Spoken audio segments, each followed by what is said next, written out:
Hello, and greetings from the CNU campus, where I am working from my office. It's a beautiful, sunny day, and those few of us who are here feel your presence quite keenly. So, with this brief treatment of Picasso's famous painting, Guernica, we are concluding our study of leadership and the humanities with a discussion of a piece of fine art, a world-class painting as an act of leadership. In fact, as a quite pointed act of political leadership.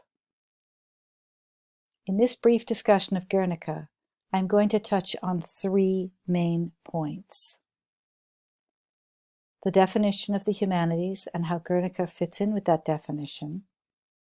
Narrowing the focus a bit, we are going to look at how the creation of this painting dovetails with and illustrates Elshtain's exact description of humanistic leadership. And looking into Noah Charney's article on what he calls Picasso's weapon against fascism, we will look at the three ways he comes up with dealing with heavy subjects and consider which one this painting fits into. Finally, we will touch on the notion of the painting itself as a paradigm shift.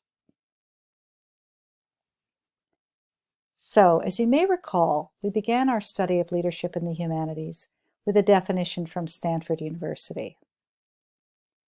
The humanities can be described as the study of how people process and document the human experience. Since humans have been able, we have used philosophy, literature, religion, art, music, history, and language to understand and record our world. These modes of expression have become some of the subjects that traditionally fall under the humanities umbrella. Knowledge of these records of human experience gives us the opportunity to feel a sense of connection to those who have come before us, as well as to our contemporaries.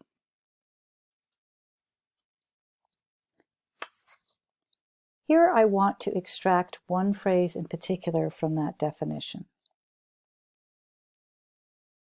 The humanities is about how people process and document the human experience. This painting, of course, is a documentation of a war atrocity when a defenseless village was bombed and strafed during the Spanish Civil War by German aircraft. As the Stanford definition also says, we use art to understand and record our world.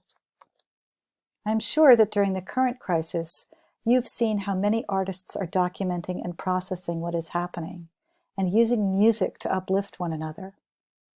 Think about the One World Together at Home video event this past Saturday. Even though there was a very practical point to the event, to draw attention to the crisis and to raise money, it also gave people a way to process the current of contemporary events around us. The final piece of our definition of the humanities is vividly present when we look at paintings from prehistoric caves, some of which were discovered in Picasso's native country of Spain, in a place called Altamira. As the definition says, knowledge of these records of human experience gives us the opportunity to feel a sense of connection to those who have come before us, as well as to our contemporaries. Picasso, who was deeply moved when he saw these paintings from prehistoric mankind, said, "After Altamira, we have invented nothing new." In saying that, he was bowing down to the human artists who came before him and who documented their own experiences by painting hands, animal figures, and other representations of their lives on the walls of the caves. So let's transition now to the more precise definition given to us by Jean Elshtain. Jean Elshtain gives us a definition of humanistic leadership. And when I ask you to refer to how Elshtain defines humanistic leadership, this is the definition I am referring to. Humanistic leadership is a way of incorporating within the living tissue of the present strong stories and conceptions from the past in the hope of securing our world, giving it both strength and flexibility. In this picture here, you are seeing living tissue of the present, represented by the stone wall and a hedge, abutting what one must assume is a public street somewhere, incorporating strong stories and conceptions of the past, i.e. a reproduction of Guernica. Something to ask yourself is, how does such a painting as Guernica give our world strength and flexibility? How does any work of art serve as an act of leadership in some way and do that?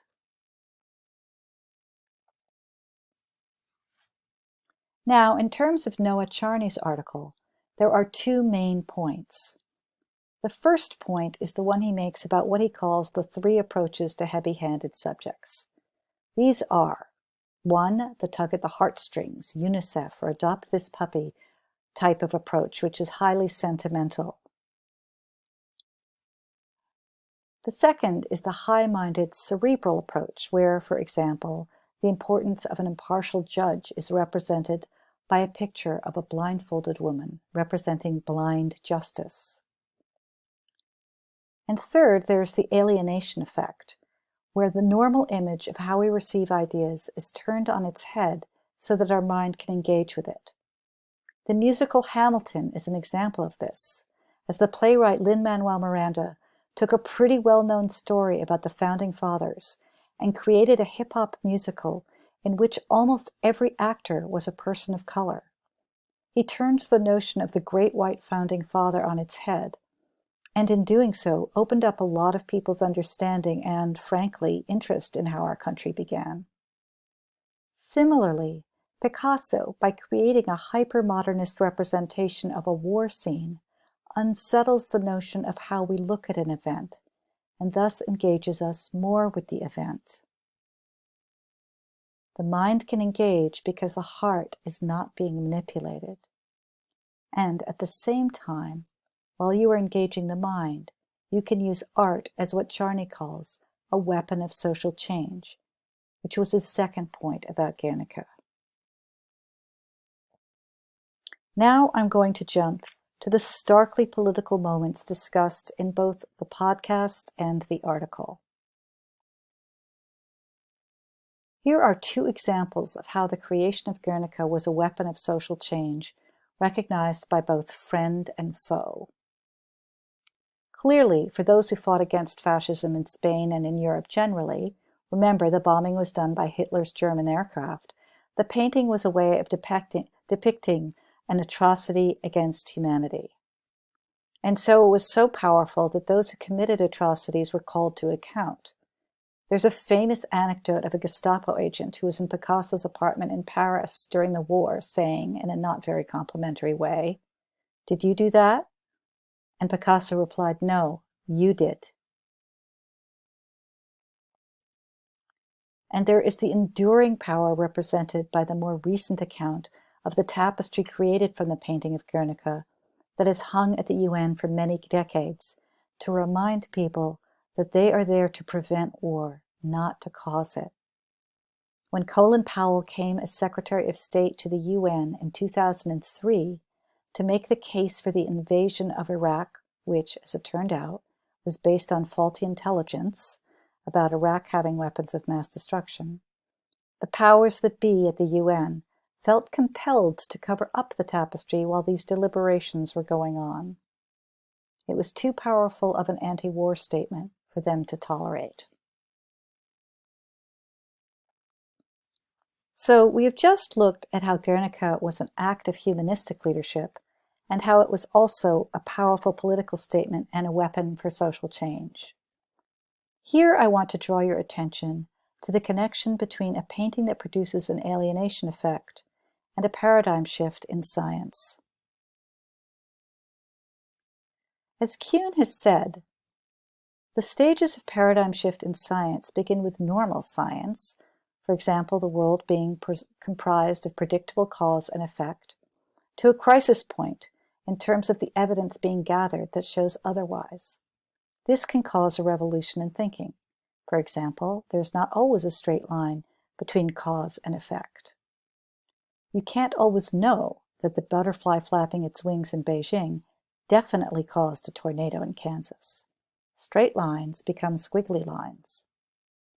Similarly, the alienation effect of a work of art such as Guernica causes a paradigm shift in terms of how we view art based on events. Instead of painting a realistic picture of what happened, Picasso used a highly abstract representation, which is well described in the podcast you listened to. It was a paradigm shift in terms of art because it unsettled the previous paradigms of 1, how art was undertaken to represent historical events, and 2, how to make an impact on society. And remember, a paradigm shift is a profound intervention into human thinking and a profound act of leadership. So in conclusion, we have discussed the following. First, that this is the concluding topic for leadership and the humanities. Second, that Guernica is an illustration of humanistic leadership.